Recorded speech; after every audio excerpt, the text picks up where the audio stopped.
lots of people writing. That's a good sign normally.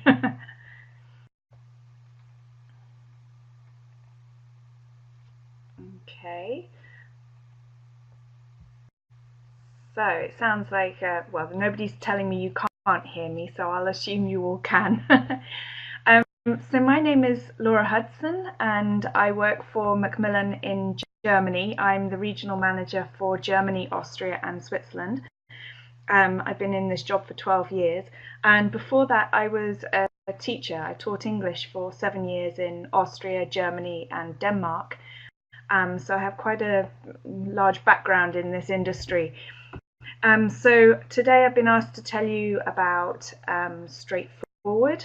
Straightforward is an adult general course, and in Germany and Western Europe, where I'm based, this course is used mainly in adult education centres like language schools, and in Germany we call them Volkshochschule, so the People's High School they're called. They're state-run education centres. We also sell it at universities for students there as well. So what I'm going to do today is give you a little bit of background about the package that is on offer and what's actually in it, bit of detail about the content, and then some ideas based on the sort of feedback I've received from customers here in Germany to do with how to mix up the components and how to leave things out if necessary, if you've got shorter hours, that sort of thing. So please do ask questions as you go along in the chat box. I will try to keep an eye on it, otherwise I'll come back to them at the very end. So Straightforward has 6 levels. It goes from beginner to advanced. So these are the components. First of all, for the students, you have a student's book, and inside the cover of that book it has a web code which gives you access to online practice. So online practice is extra activities such as listening and vocab and grammar practice, interactive. It gives instant feedback on whether they're right or wrong and records their results. The teachers and the students can also set up a class together on that online practice, and I will come back to that later and explain how that works, because that's actually very useful for teachers to track how their students are working at home, and especially for universities this is a very important feature. There is a paper workbook as well. It's not just online practice for this course, we have the paper workbook as well, and that has all of the language practice that you also have online in an interactive way, but in the paper workbook it's obviously static.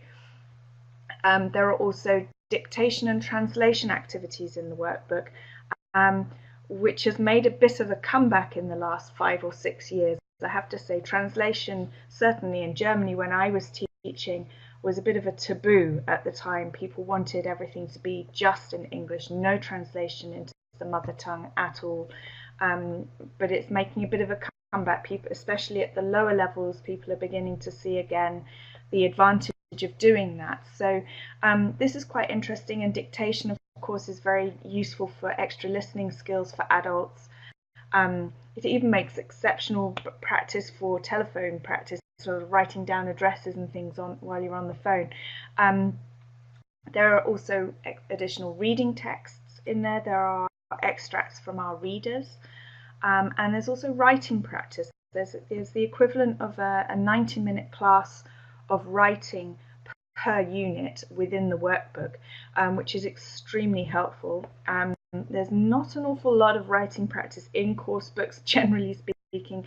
I mean, it comes in short snippets normally, but this writing section allows you to actually allocate a full amount of homework for writing, or to have a 90-minute class. Then for the teachers, you've also got the audio CDs, should you need them. Oh, hang on, sorry, I always tap as if it's PowerPoint, but it's not. Also for the teachers, you obviously have a teacher's book. Now, this teacher's book is spectacular. It's really the best one we've got, I think. It's got a resource disc in it as well, which you shouldn't forget because that has lots of gold contained in it. It's got methodology sections in there that are written by Jim Scrivener, who you may know from our best-selling book, Learning Teaching, which is used on CELTA courses across the world. It really is the best one out there. So he has written methodology sections in the teacher's book, which help to develop teacher skills as they go along, because the point of Straightforward is it has two target groups of teachers. It's either for very busy teachers who don't have as much time as they would like to do a lot of preparation. It's got everything they need to just pick it up and go. Or it's for less experienced teachers, people coming straight out of their training colleges, for example, and gives them that kind of support that they really need. And I know from when I first started teaching, I would have killed for a book like this. So there's lots of methodology, and it gives experienced teachers lots of new ideas how to do old things as well. So shaking things up a little bit, things like discussion pyramids, for example. So how to get the whole class talking, not just the one or two confident people. So things like that. It also has cultural notes in there which give background information to some of the more specific content in the course book, because the course book has, for example, did you know sections, which are snippets of information about English-speaking countries. So things like the smoking ban in Ireland and things like this. There's stuff about Canada in there and all sorts of stuff. But a teacher can't be expected to be a walking encyclopedia or a Wikipedia, as we say nowadays. So it gives a lot of background to some of the more cultural aspects of the course. There's also obviously all of the extra activities. Your resource disc has, as you can see in front of you, it has a test package which has all of those adaptable tests for during the course or at the end of the course or mid-course. You have 48 photocopyable activities. Now these are the ones we used to sell as separate photocopyable resource packs. They are now contained within your teacher's book on that resource disc. There are also methodology videos from Learning Teaching by Jim Scrivener to go with extra worksheets. So really there's plenty of training stuff in there.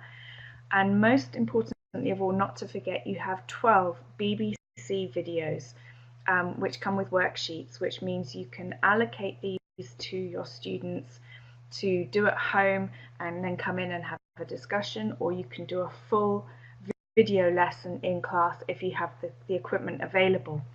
So that's extremely important to remember. I think with teachers' books nowadays, we used to sell everything separately and it used to cost quite a lot of money if you bought all of it, but now it's in one book, everything together, so you really do have amazing value for money nowadays in your teachers' books.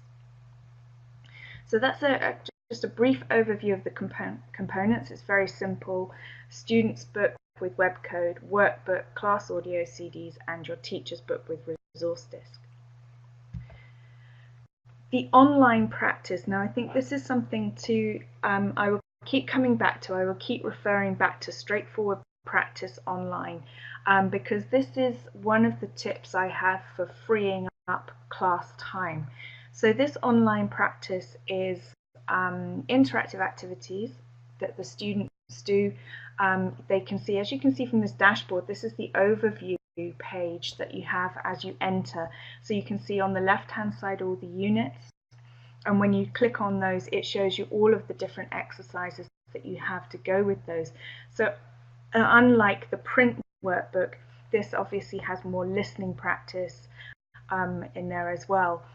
They can see exactly how much they've already managed to achieve. They see their first score, their latest score, and their best score. So it tries to encourage them to always beat their best score and do better each time. There is a mark book which shows how many attempts they've had on each exercise, and this is something that they can share with the teacher. So the teacher can see, for example, okay, they got 100% on that exercise, but it took them 95 attempts to do it. So you know that there's a problem there. Whereas if they got 100% first or second time, you know that they've really understood that language. So from that point of view, it's extremely supportive for the teachers. University teachers here in Germany, for example, have found that particularly useful because they don't have as much face time as they used to. They tend to have about 30 to 40% face time in the classroom, and then the rest of the time is done as self-study. So this kind of online practice really allows them to free up a bit of class time. They can see where problems are more quickly and sort them out, and if it's only one student or if it's the whole class that's having problems, that sort of thing. So really for teachers, it's worth knowing that you have this and how it works so you can advise the students as well. So this is just an example of the videos. So the students have these within their online practice. They are together with interactive activities. The teacher also has these on the resource disc, and they have the extra worksheets as well, don't forget. So this is how you would do it if you wanted to set the video as homework. I mean, I know from teaching adults myself that getting them to do homework can be a bit of a nightmare at times because they're generally very busy people. Most of them have kids screaming around when they get home, so they need something quick and fun to do at home. So these sorts of videos are absolutely perfect for them. And those worksheets allow you to connect home and class quite nicely. So this one, for example, is about the Olympics in London, the bid to get the Olympic Games in London in the first place. There's a text with vocabulary that they have to do for this particular one. So creating a class online. Now for adults, this is quite an important thing. This allows the teacher and the students to connect. So what happens is the teachers and the students have different access through their code, and this is quite important to remember. The teacher's code is in the teacher's book, obviously, and what they would do is they would go on to all the instructions are in the book, by the way, so don't worry about trying to remember this now. They will be sent to the straightforward resource site where they have a link to a login page. So they would then enter all of their details and they would be sent to Straightforward Practice Online. Once they're in Straightforward Practice Online, there is a button at the top that says Create Class. So what the teacher does is they create a class name, for example, Tuesday 4 o'clock, or if they want to separate their classes by time and place, or University of XYZ at 3 o'clock, and create a password, and then they go into class, they share that information with their students, and when the students go on, they can search for a class. They have a different button, Search for Class, and then they can connect with the teacher, and this allows the teacher to see the students' results and communicate with them via Straightforward Practice Online.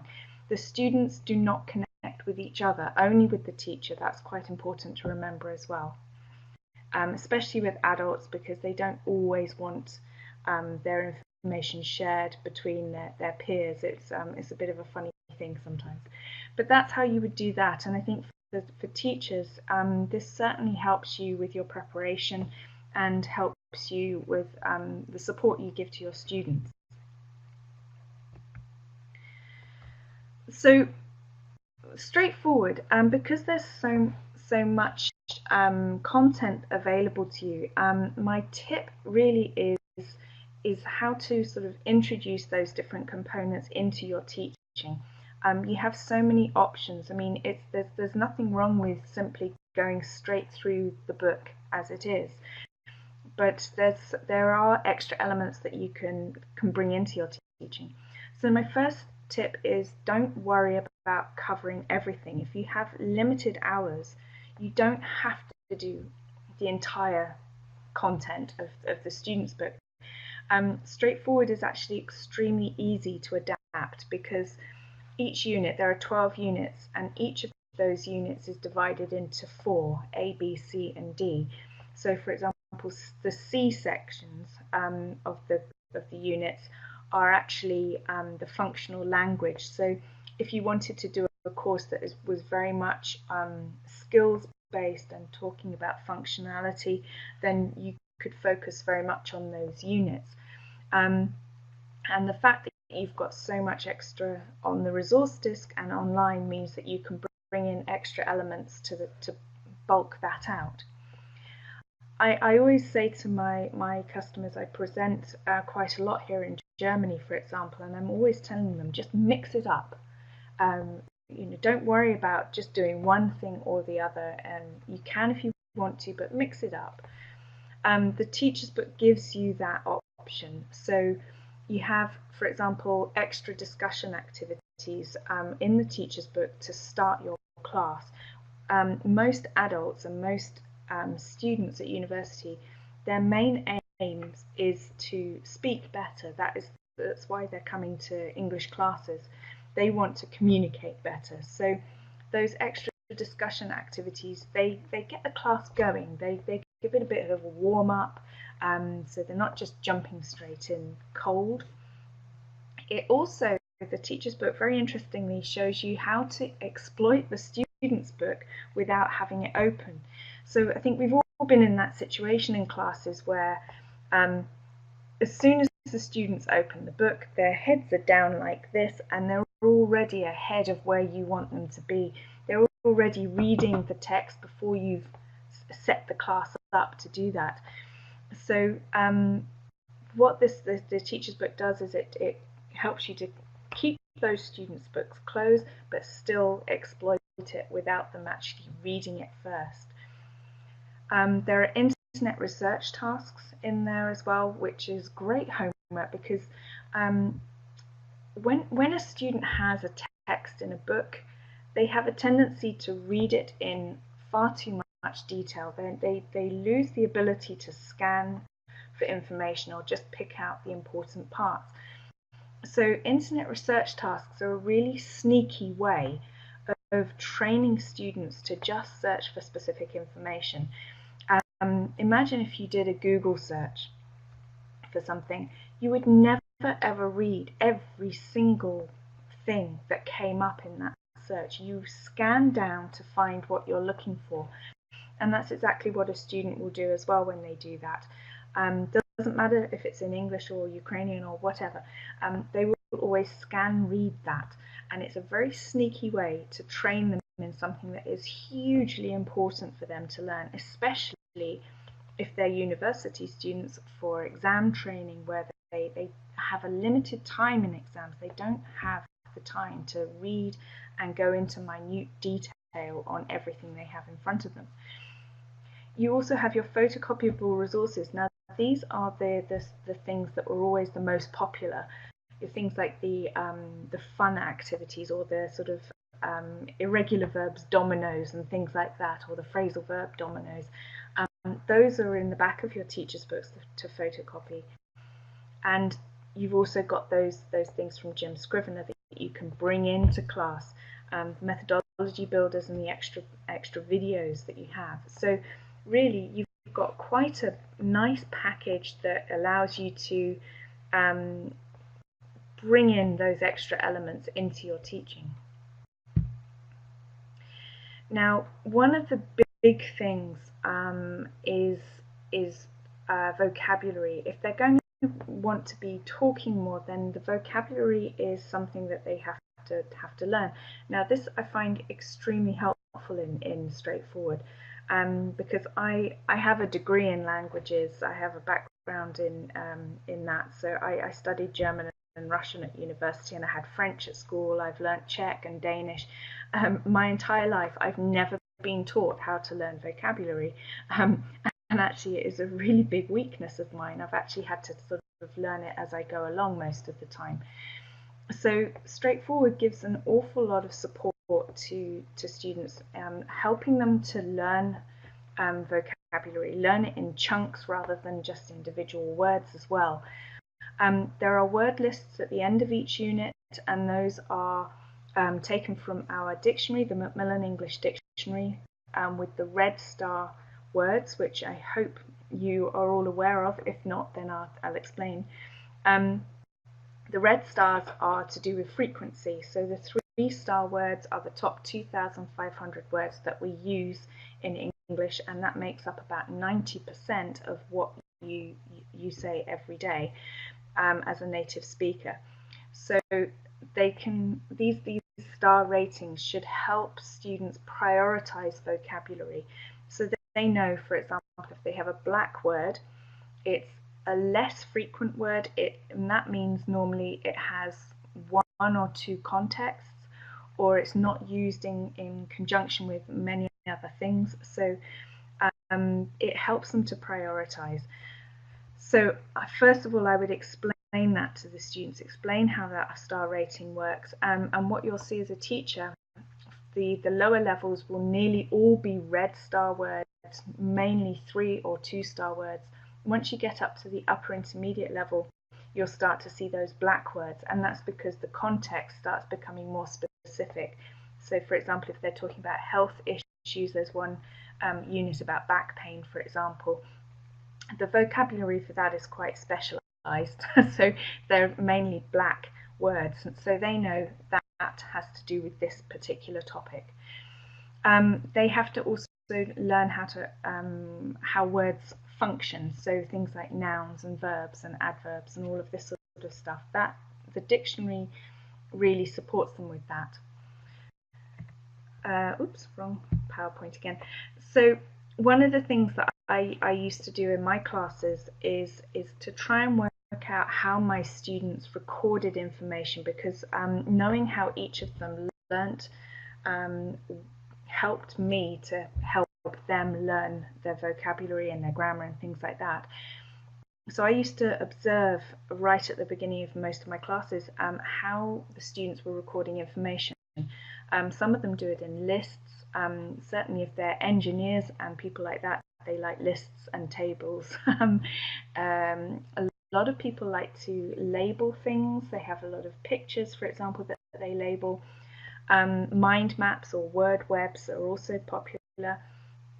And I've put any others there, so I'm sure there are plenty that your students use as well.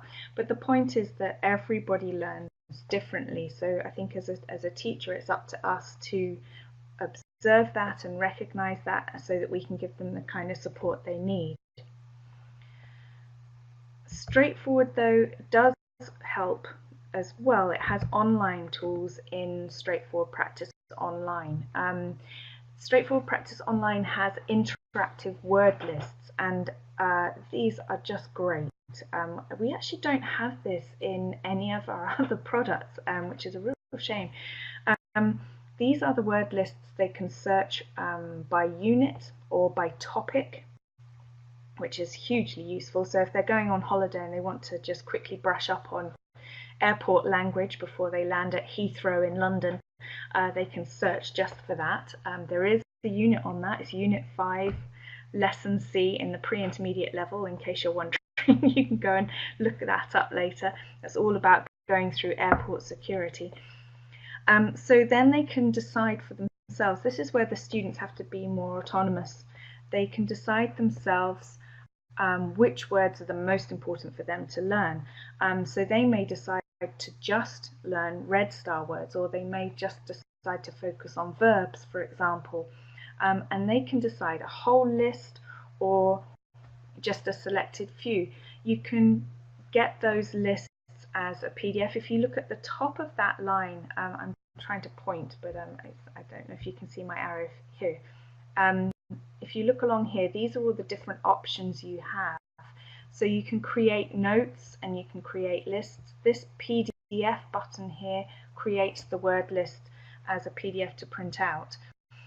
Now, the thing is with vocabulary, if a student has a list of 20 words, they tend to focus more on the first 5 or maybe even 10, and the rest of them get less practice. So this allows them to decide which ones they know the best. They don't have to always do all of the vocabulary. They themselves can say, no, actually, I'm more interested in these ones. I need more help with these. So they can create their own lists. There are buttons here where they can hear the word as well. This red button here means they can record themselves, and then they can listen back and compare themselves with the native speaker pronunciation.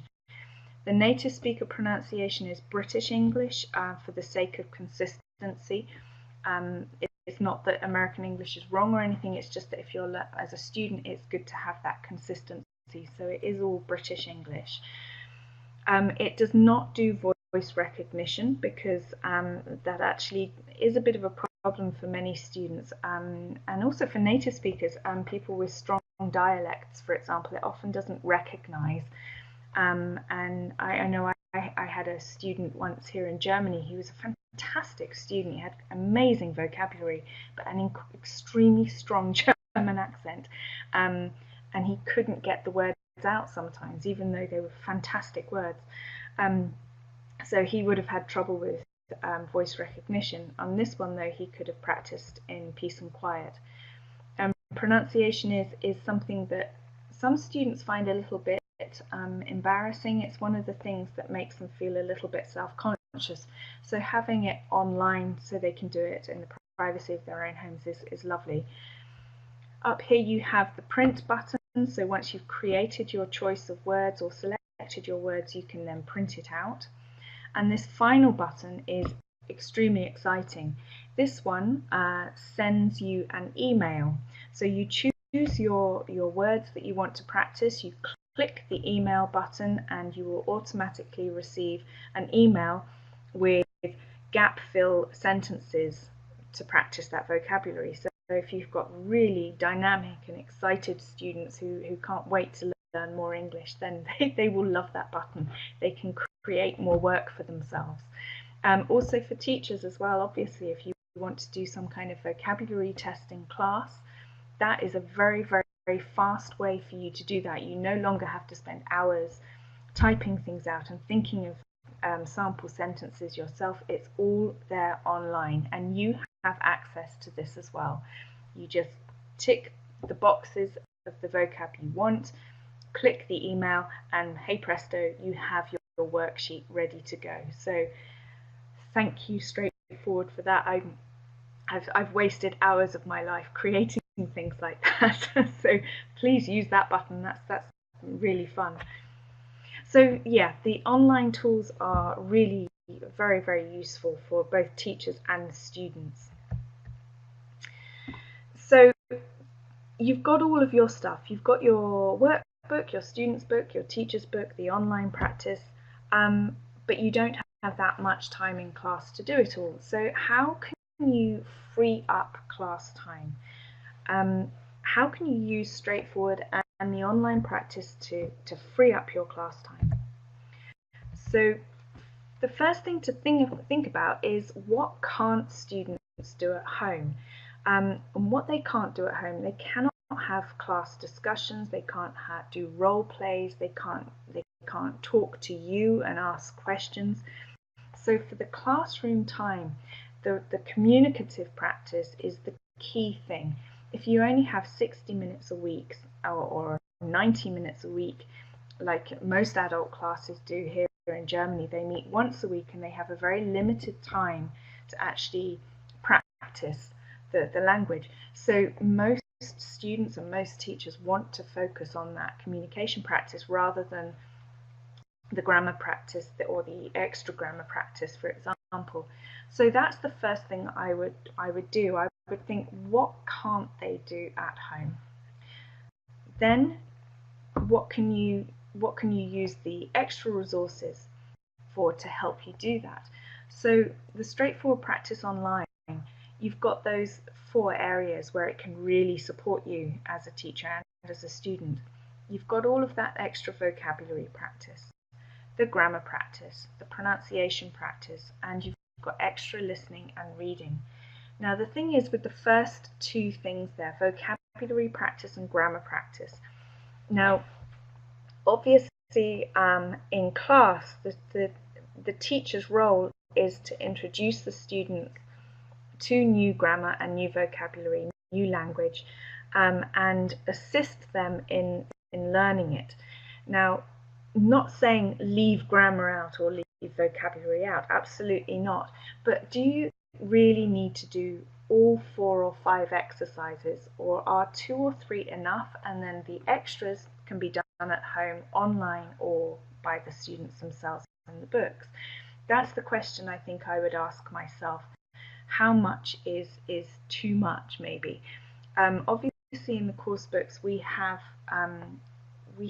plenty of resources because we have to cater for all needs. Some of our customers have courses that are 30 hours, some have them at 120 hours. So the material has to cater for all of that. But as a teacher, it's you have to then have a look at what you've been allocated and decide what to do and what not to do. So my advice really, if you've got more limited time in class, I would take a look at the vocabulary and grammar practice for a start and see how much you really absolutely need to do in class and how much you can then ask the students to do at home. And don't forget, with the practice online, if you're setting up a class with your students, you can still track that activity. You can still see if they're having trouble. So you can always come back to it if there is a problem, or if they're fine with it, great, carry on, do something else. That's what it's there for. The pronunciation practice I've already touched on. The extra reading and listening, now this is something that adult learners are always asking for. Extra listening practice is a particularly big one. They like to just hear the language.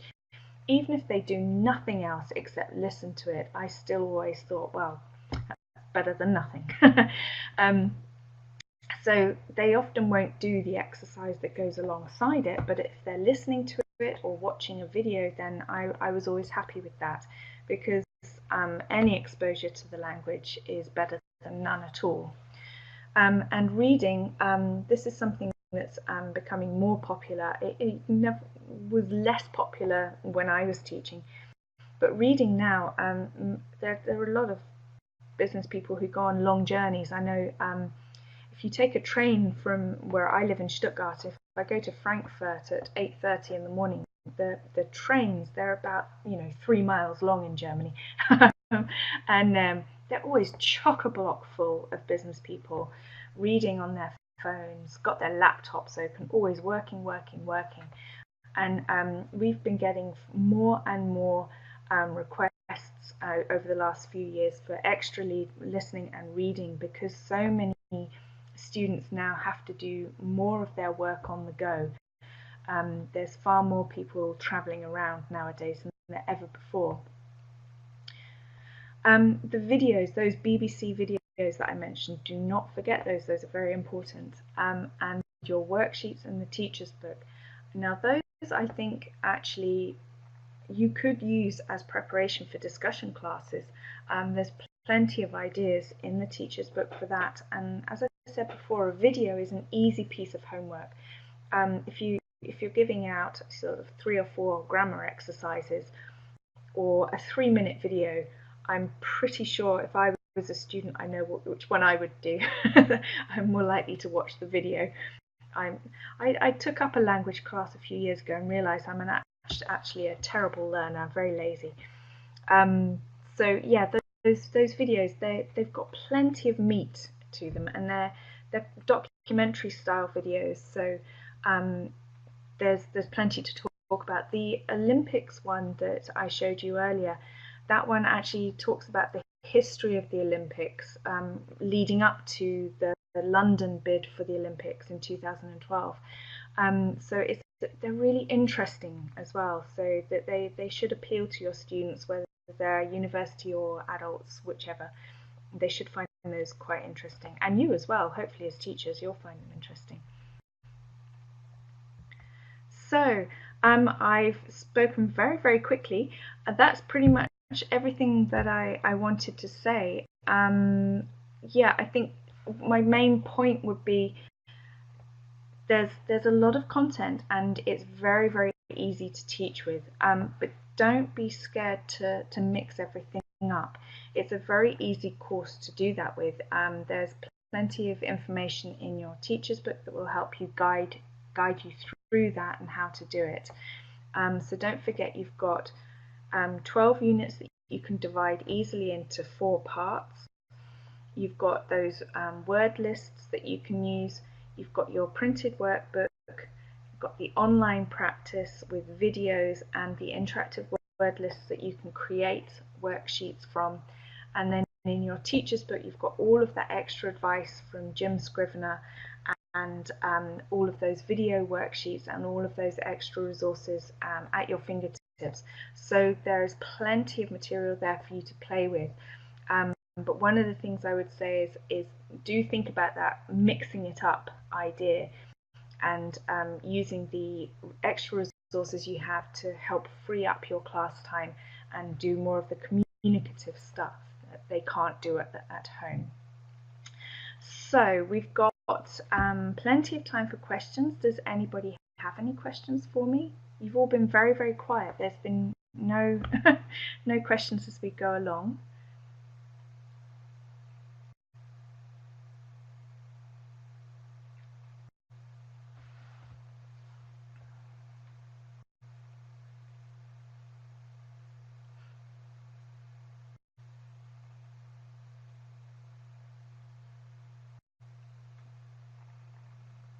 So there's a couple of people typing, but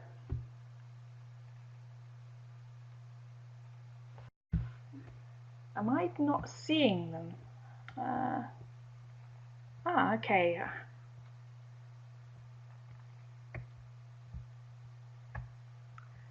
How much time does it take to teach a unit? Each unit has 4 sections, and each of those sections is about 90 minutes. So 4 times 90 minutes per unit.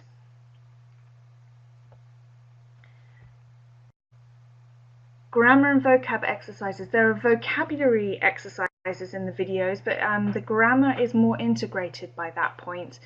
There's extra grammar in the online practice if you want to separate it out, but as I said, you know, the grammar will be fully within context in the videos.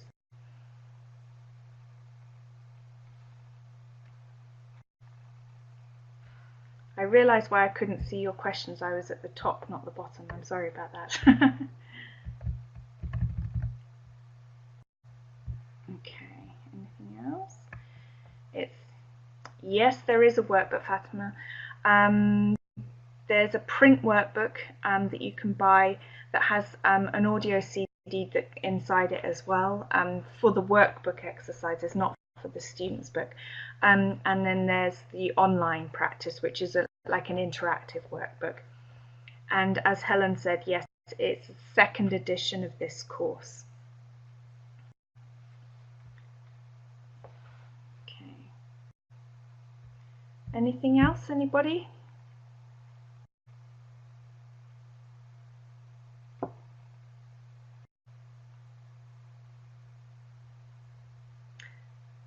So Dennis is typing. Dennis, I think you were at the in company one that I did as well, if I remember rightly.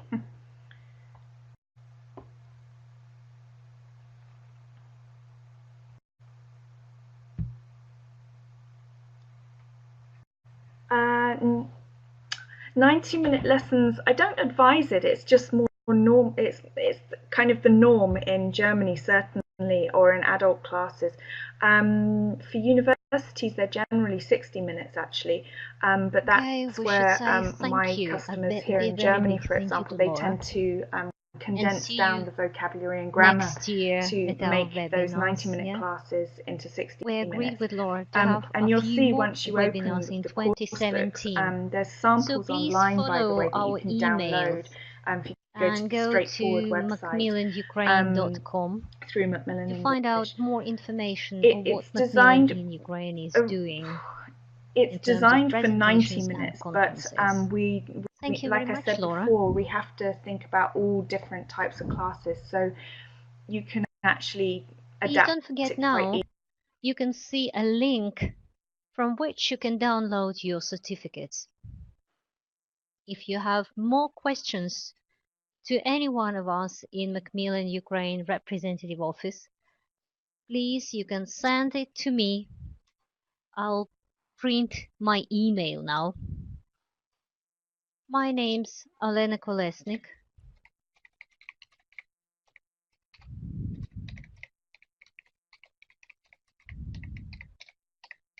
And here is my email.